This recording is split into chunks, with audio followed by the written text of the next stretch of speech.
Hello everyone, welcome to my blog, and I hope you learn a lot of my video. Let's go. So hello guys, now we are going to explain how to solve proportion using cross multiplication. So now we have an example number. This is our example number 1. We have a 3 over 12 equals 5 over x. So you need to cross multiply. So y. So bakit natawag ito na cross multiply? Kung makikita nyo naman is para siyang x. So ita-times lang natin itong 3 dito sa x, ang 12 dito sa 5. So ilalagay natin sa baba 3 times. So ang magiging result nito is 3x equals 12 times 5. So huwag kayong maguguluhan dito, no? Because this sign is represent at times. So times. Pwede naman ganito, pero pwede ding ito. Times din naman ito.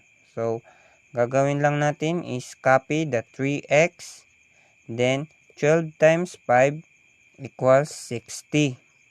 So para matira ang x, kailangan nating i-divide into 3.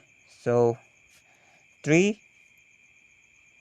both side, then cancel the 3, then write down below x, then 60 divide 3 is equals to 20. So this is the number of x. So I forgot, no? Hahanapin pala natin ang value ng x dito. Kaya ang value ng x is 20. So dito tayo sa second example. So we have a example number 33 over x, then equals 6 over 2. So kagaya ng kanina, i-cross multiply natin, which is ang 33 times 2, then x times 6. So ilalagay natin 33 times 2 sa baba.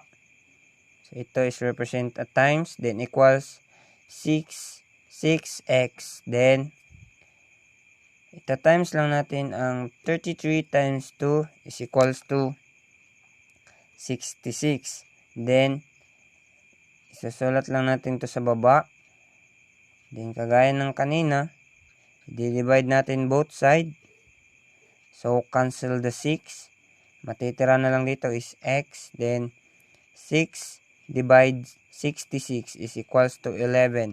So you can write, this is the answer, no? You can write the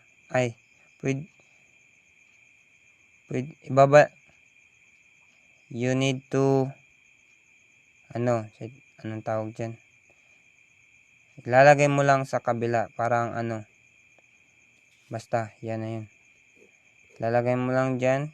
So ito ang sagot, no? Then thank you, sana may natutunan ka. Krakang inang shit, sorry.